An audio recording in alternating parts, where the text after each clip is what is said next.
Yan, live na yata tayo guys. Sorry kung hindi ako nagpapakit, chine-check ko lang na kung naka-on na tayo. Good to join you guys. Good to join you guys. It's always a pleasure. Nakataon lang talagang busy tayo kahapon kaya in between meetings na lang nag-vlog tayo na mabilisan dun sa issue ng Philippine food and cinema and how we can promote that. And of course, over the past 24 hours, marami din tayong mga kung ano-anong ginagawa on social media, among others. Including, of course, yung mga commentaries natin about the situation that has been taking place in the United Kingdom, no? Kung saan they officially now have their shortest lasting prime minister, no? Only 44 days.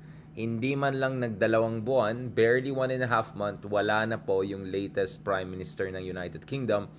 So kung ikaw ay isang toddler, 4-month-old in UK, you have seen already two monarchs and two prime ministers and perhaps soon the third prime minister, no? So si Liz Truss po, no, has resigned now officially. She's going to be a caretaker prime minister, but officially she's no longer the full-fledged prime minister of the United Kingdom. Of course, meron siyang competition, hindi lang siya yung naglast lang barely weeks or months, but 44 days is really short. The other ones were historically like George Canning, 119 days, Viscount Goderich, 144 days, Bonar Law, 209 days, William Cavendish, 225 days, William Petty, 226 days. So the United Kingdom has had a number of prime ministers who didn't also last that long. But this is next level, guys. 44 days lang. Wala na. Now, don't worry about it because hindi lang tayo dito nagpapakit na pag-usapan ng UK just to look social, diba? As if, and by the way, yun just sa bukang UK ngayon. But we're here because may relevance ito sa Pilipinas. So over the past 12, 16 hours, ito na naman, natatroll tayo from different directions. On one hand, I don't want to even go to it anymore. May mga haters na naman dyan trying to resurrect issues that I thought we have dealt with. So I had to block some people. I had to reduce trash on my feeds. I already made my clarifications and even apologies clear. But it seems some people didn't even deserve that. All right? So those people blocked. I'm not gonna deal with these people anymore. I have more important things to deal with, no? Minsan problema kasi natin masyado tayong mabait eh. Pumapansin tayo, nagre-respond tayo. We even go the extra mile to even message people, etc. And then what you're gonna get is this, right? Disrespect, bastos, diba?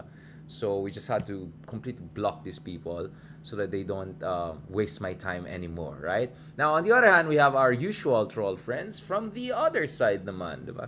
Ganun naman talaga eh. When you take a strong stance with conviction, you really stand for the right thing, guys, you're gonna be trolled by multiple sides at once. At ako, you think you're gonna intimidate me with this kind of things, guys? These people have no idea what they're dealing with. All right. So at the same time, maraming nainis din from the other side, yung mga ka-unity natin, mga ka-best friends natin, na nagpapataas ng engagements natin minsan, or more than minsan. Because I said something about the relevance of what's happening in the United Kingdom to yung mga nagsasabi ng kailangan natin sa Pilipinas ay constitutional change, constitutional revision, Robin Hood times, kailangan natin dyan ng parliamentary system and magically the Philippines will be a better place, right? Now, over and over again, I said there's walang magic sa politics because it's a Rubik's Cube. Multiple reforms have to happen in order for the country to move forward. And walang assurance na just because you change the form of government, maging parliamentary ka, things will be automatically better. Now, I'm much more okay with parliamentary than federal for many reasons, including the fact that I don't want yung mga provincial and LGU areas will be complete dominions of warlords and political dynasties, no? Federalism, gustong-gusto yan ng mga warlords and political dynasties because under that they'll have complete control dun sa kanila probinsya, etc. And wala na maitutulong ang Manila dun sa mga ibang areas. And if you're from Manila, no, you want to also keep your revenues within Manila because Manila has been funding a lot of LGUs that cannot meet their own revenue and fiscal targets and threshold for fiscal sustainability, no? So anyway, for me, I've always been more open to parliamentary over federal, but ang point ko is that only people with no serious academic training or people with no serious critical thinking would think that automatically with parliamentary everything would be fine. Now the UK case is very, very interesting because the United Kingdom, guys, is the cradle of Westminster, of the cradle of representative democracy. It's the oldest modern parliamentary system we have, and yet clearly yung parliamentary system in the United Kingdom has been no guarantee for sabog politics from Brexit and everything going on. Nakailang prime minister ng UK over the past 6-7 years, and not really good prime ministers, right? The Cameron oversaw the debacle of Brexit. The one that came after Cameron could not handle the debacle of Brexit. And then came Boris Johnson, who didn't want to resign despite Partygate scandal, right and left. After so long, they got to get rid of him. Here comes a new one, and then within 45 days, she's gone. Ang sobrang labo yung situation sa United Kingdom. It just shows you that having a parliamentary system automatically doesn't solve your problem.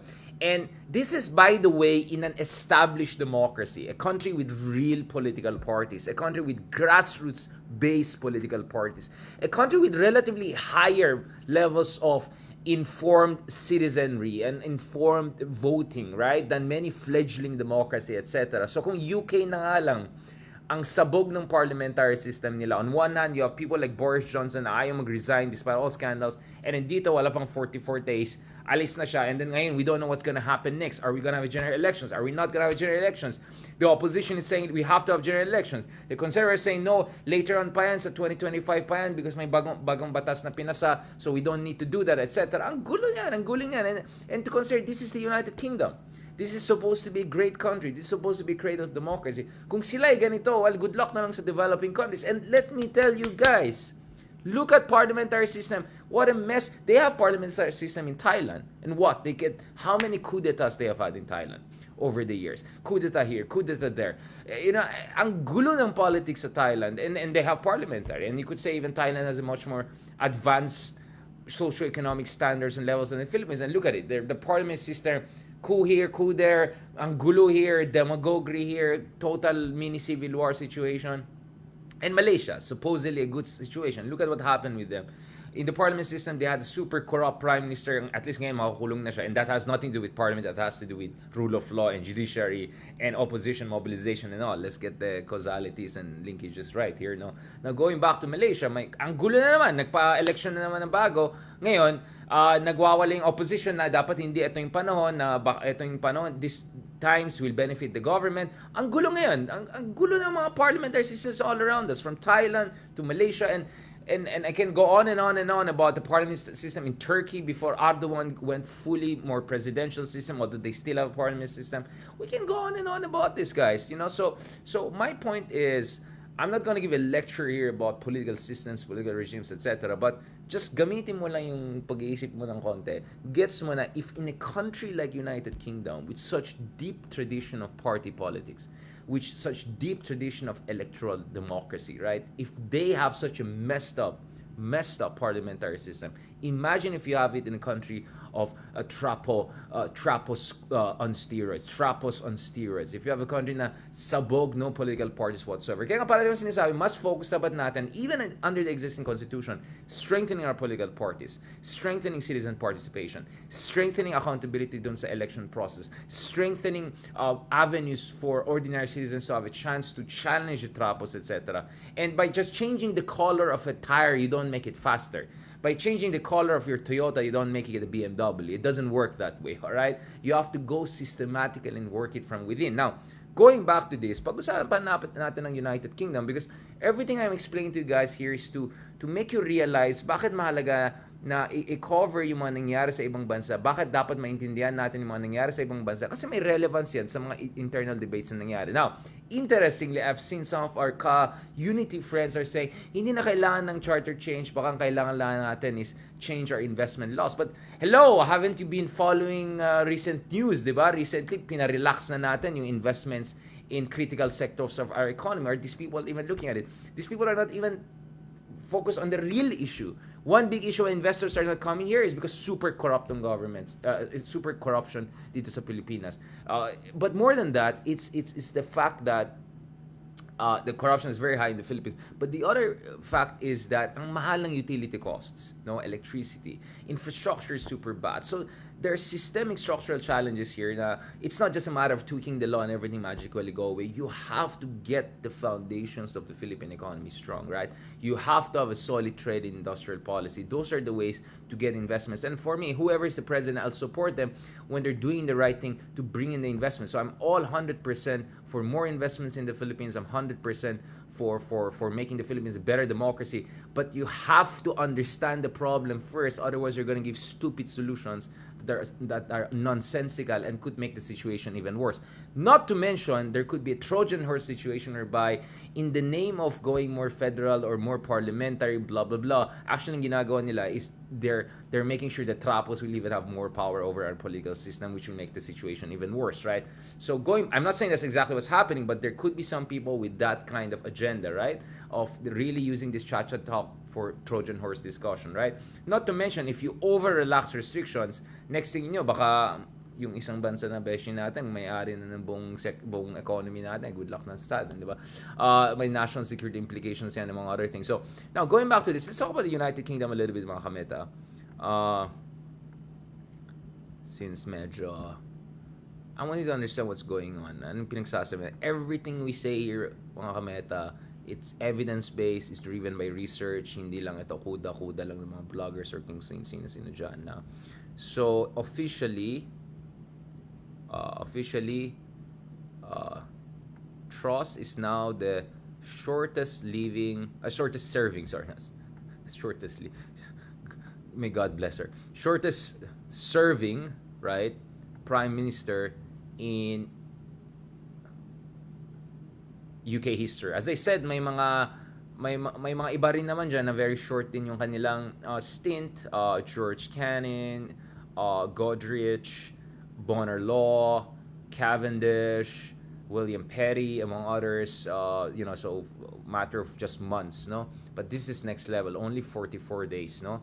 And in many ways, it's a disaster that she brought upon herself because, among other things, she had a horrible person in charge of her finance. The former Chancellor of Exchequer came up with this completely nonsensical idea, thinking they can pull off what Margaret Thatcher pulled off in the 80s in the 21st century, right? So immediately the investors, when they sense nonsense economic policy, meaning super low taxes but still high spending, like that's unsustainable, right? And you're not United States, so you cannot pull off a Trump here. So immediately that pounded the sterling or the UK pound, so much so that some point halos maka-level ng UK pound at saka dollar, no? So even though nag-resigning dating Chancellor of Exchequer, it was too late. You had collapsing confidence in her government, and the Conservative Party is still reeling from the internal divisions in light of the former Prime Minister Boris Johnson really resisting resignation. Yung mga nagsabi, kasi sa parliamentary may delikadesa eh. Yeah, maybe Truss had no choice but to resign kasi wala nang support internally for her. Remember, in the parliamentary system, you have to be supported by the majority party and you have to come from the majority party. Well, guess what? We had leaders who didn't have delikadesa. So, case in point, this guy. How long he stayed in power despite one scandal after the other. Ang kutob ko pag Pilipinas ang parliamentary, baka maging tayo, Boris Johnson lang tayo. Puro mga Boris Johnson type ang mga prime minister natin. Yung gagawin kahit ang gusto niya, ayaw pa mag-resign, no matter what. No? So, we might get more of a Boris Johnson than even a Truss, right? Yung mga ayaw talaga mag-resign. And then, this is the point. May gulo din sa UK because we don't know what's going to happen next because the opposition is saying we have to move with new elections because traditionally if 2/3 of the parliament say we have to have new elections and there's a vote of no confidence, there'll be new elections. But the thing though is actually the UK passed a new law recently, the Dissolution and Calling of Parliament Act of 2022, which repealed Parliament Fixed Terms Act earlier, the Fixed Term Parliament Act of 2011. So, ang problema kasi dito is with this new law, ang sinasabi dito is only the Prime Minister can decide whether there should be a new general elections outside the so-called fixed terms, no, so or specific terms of 4 to 5 years, let's say, because if we follow the original plan, from the moment that Boris Johnson won the last general elections, the next election at the earliest should be late 2024 to somewhere around early 2025. But the opposition is saying now palang daw there should be election because the Conservative Party has lost its mandate. It's a complete, they're in complete shambles. Maybe it's time for Labour's and other to come in. But the problem is with the dissolution calling of Parliament Act of 2022, it will depend on whoever's the next prime minister decide on whether there'll be election or not. And we don't know where this is going to go. So by the way, Boris Johnson is still in the mix. He could still come back. Speaking of delicatessa, the guy, yun nga yung sabi ko mga trapo style ng mga yan. Nako, marami tayong ganyan. Hindi lang isang Boris Johnson. Alright? Good luck sa atin. So, one, of course, leading candidate to replace is Rishi Sunak, right? Very successful businessman who's married to the daughter of a very, very rich Indian businessman. So Rishi Sunak, who challenged Truss to the final rounds of the Conservative Party leadership, he could be now in the contention. But actually, Boris Johnson is still in the mix. Again, speaking of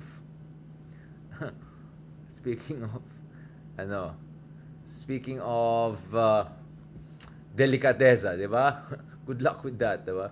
So, this is what I'm talking about. Ang gulo ng situation ngayon because we're not even sure whether there'll be general elections or not, and what kind of fight are we gonna have over the necessity for general elections or not.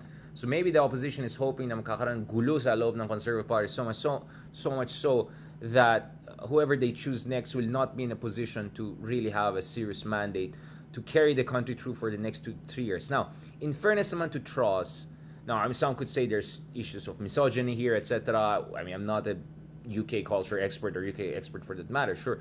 But you never know, right? That could be a factor. But the other thing we have to keep in mind here is that the United Kingdom is going through very difficult moments.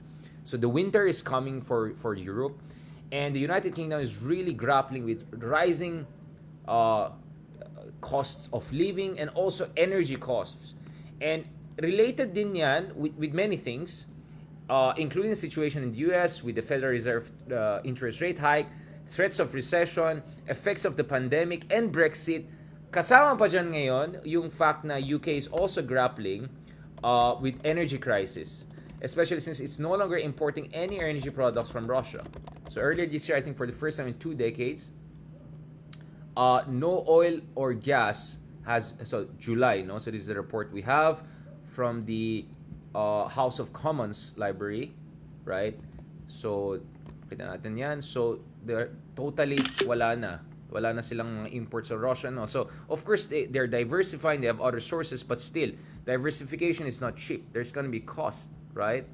So, the UK is dealing with this. So, they have multiple problems, overlaying problems that are making the situation really, really hard. So, if you go to the UK House of Commons library, you'll see that the imports of fossil fuels from Russia has completely dried out earlier this year. So you can see the UK imported no oil or gas from Russia by July 2022. The total volume of UK fossil fuel imports from Russia has fallen since Russia launched its full-scale invasion of Ukraine 2022. It was almost 4 billion pounds in the year to August 2022 yung imports nila. So wala na. So of course that's going to put pressure on the prices of oil and prices of basic goods, and then mag-winter na. That's going to make heating systems very expensive in UK.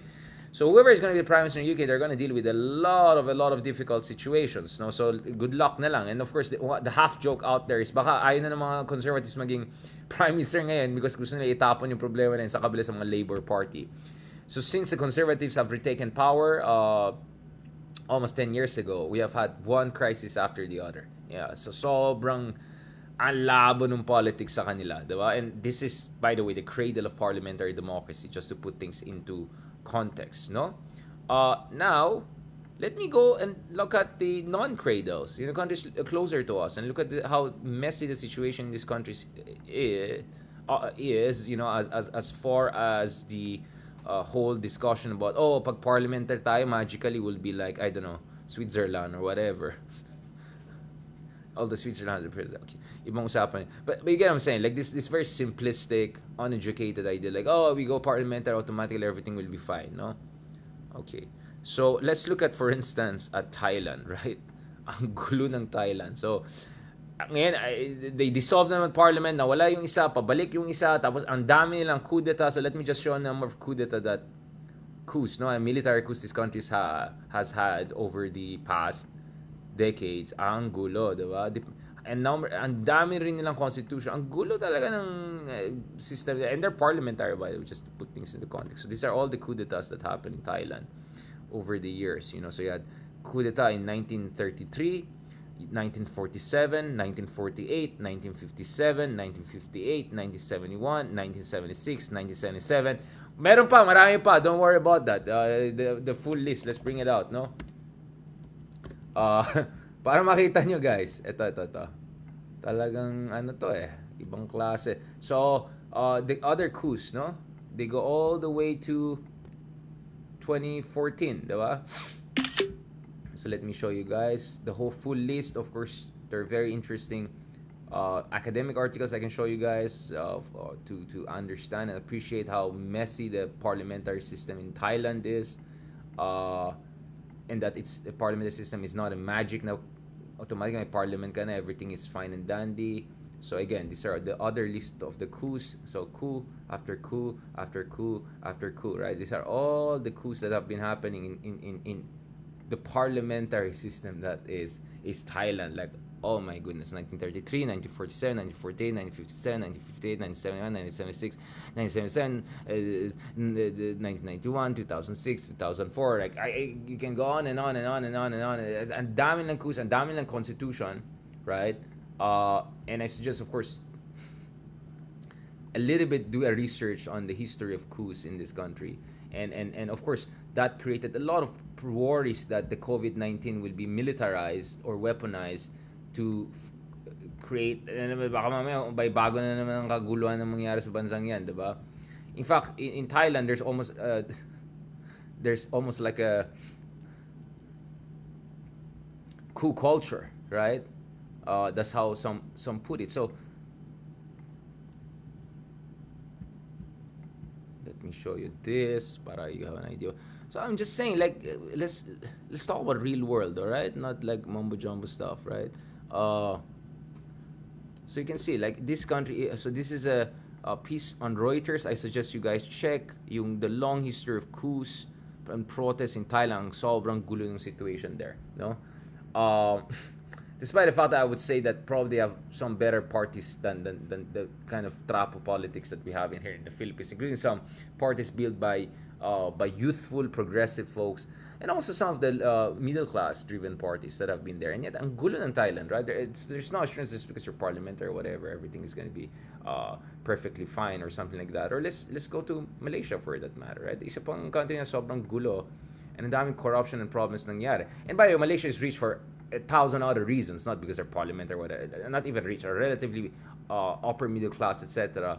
Because they have small population, they have oil, thanks to Sabah, hindi naman kinuha ng dating ano natin sa kanila.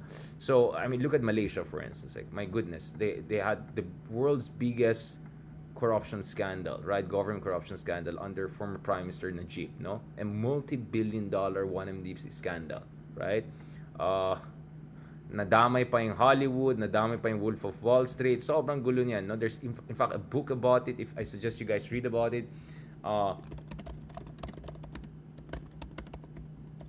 show you to you guys now what book I'm doing. Ito. This book. $1 billion Whale. The Man Who Fooled Wall Street, Hollywood, and the World. Alright, okay, so this talks about the dynamics behind that massive corruption that happened. Now, Najib did not leave power out of delicateza. He had to really be putted out with really massive counter mobilization led by no less than Mahathir, no? So this was a very difficult process. So if you want to understand more about what happened in Malaysia, I suggest read this great book, $1 Billion Whale, by Tom Wright and Bradley Hope, right? It's a really interesting book about the super corruption na nangyari sa kanila, no? By some measures, they're even more corrupt. Corruption there is even worse than the Philippines, right?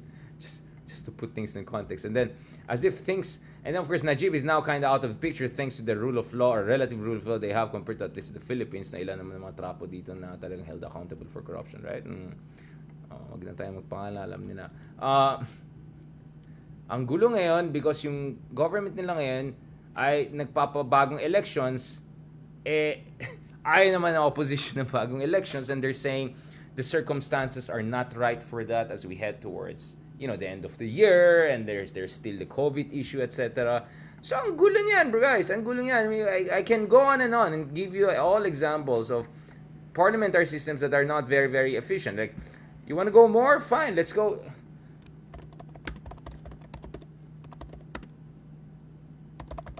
Let's talk about Iraq, right? So Iraq is also a parliamentary system, right? Right? And the things have been so messy there. They're, by the way, parliamentary and federal, right? And I mean, things have been completely out of control in Iraq, right? Actually, since last year we have massive chaos, right? Massive chaos in Iraq because the governments cannot form a new prime minister, right? So away-away yan, even though one side got the majority, all right? The other side naman ayaw bumigay. So ang laki ng problema nila ngayon sa Iraq, diba? So of course we're not the same as Iraq or the same as Thailand or Malaysia, whatever, but I'm saying, like, you can go all around the place and see when you have a trapo politics situation, and the parliamentary system could easily be weaponized by these people in their own interests, right? And that's really the kind of worry I have, that if in the Philippines our foundations are not strong, and then we have no real political parties, and the traposters are powerful now, and then you put the parliamentary system, baka this will just entrench them. Look at how they abuse what happened with the with the party list system. Paano nila, tingnan mo what the trapos did to the parliamentary systems, diba? And that should give you some idea, guys, about what that could mean for so kung party list system na lang ginawa na nila, good luck na lang kung naging parliamentary system. Assuming we have of course, again, as I said, there has to be safeguards, etc. But to say now automatically everything will be fine, forget about it. You don't know what we're talking about. So I really suggest also check what's happening in Iraq over the past 6 months or so since their last elections. Yung trouble sila over forming a new government. Ang gulo rin, di ba? There was like storming of the government, of the green zone, right and left. So I suggest you guys check all of this updates. Kasi ako ginagawa ko yan, di ba? Because I write internationally, I write for global publications. I'm constantly updating myself on what's happening all around the world. And because I do comparative political science, right? My writings, journal articles, etc. All of them have something to do with what's happening in comparable countries and what are the lessons for each of these countries, etc. Right? So yun ang mga ginagawa natin. Alright, so I know gabi na, hindi pa tayo nag-dinner. I just want to tell you guys, yun nga, pagdating sa mga ganitong issue, we have to approach them methodically, intelligently, and with goodwill, no? And ang problema kasi sa atin, guys, is yung iba, it's all about their ego. It's about their turf. It's about themselves. Tayo naman, of course, may mga kayabangan tayo and all, and nagkakamali tayo, but I'm always open to apologize and recognize that. But I'm absolutely not gonna apologize to people, right, who are turfing, who are bastos, right, who are making it about themselves, about their egos, and totally lack self-awareness, right? They think sila lang tama, etc. Especially when they have already engaged in so many problematic analysis, reckless, intellectually dishonest, and politically reckless kind of analysis in the past, etc. And my point is, at the same time, we should not also fall for these bloggers, politically interested people who want to change the constitution so that automatically, kunwari maging mabait, maganda lahat para sa atin, but apparently they have other agenda. They may have other agenda. Maybe this is really to remove institutional checks and balances. We don't know, right? So, ang point ko lang naman sa akin is, I'm not against change. I'm for good change. I'm against bad change. I'm for good change. And to get good change, you have to have an informed public discourse. At ang problema ko dito is dinadaan sa fake news, sa bastusan, sa kayabangan, sa trolling, disinformation, propaganda, false promises, and that's why we cannot have proper discussion about things that are very important. So ako 100% I'm up for any discussion. I'm always already engaged in discussion about how to make the Philippines a better democracy, more economically dynamic, but we have to do it based on evidence, based on public policy discussion, based on comparative analysis, and not based on mumbo jumbo propaganda, nonsensical, trolling, whatever that we have that we see all over the place. All right, so I'll keep it here. Maraming salamat sa ating mga kameta. I really appreciate it for joining us again for this discussion. As I said, we can have more of this discussion, especially pag bumalik na naman yung usapang yun naman, federal. Mamaya na tayo dyan. Tanongin nyo na lang nasaan na si Mocha Uson? Di ba siya yung very involved dyan? Ayan. Let me thank, wait lang, nakamali.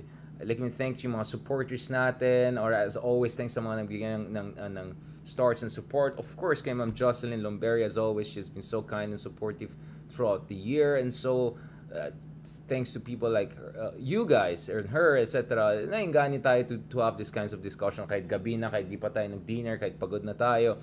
Salamat kay Victoria Baltazar, kay Ma'am Fanny San Miguel, kay Paul Lennon, salamat, thank you very much, kay Noemi Tablates, salamat sa lahat ng mga nag-comments, nagbibigay na suggestions, engaging with us. I really, really appreciate it from the, really, galing sa puso talaga yan, alright? I really appreciate it. Please continue to support us, pray for us, being there for us.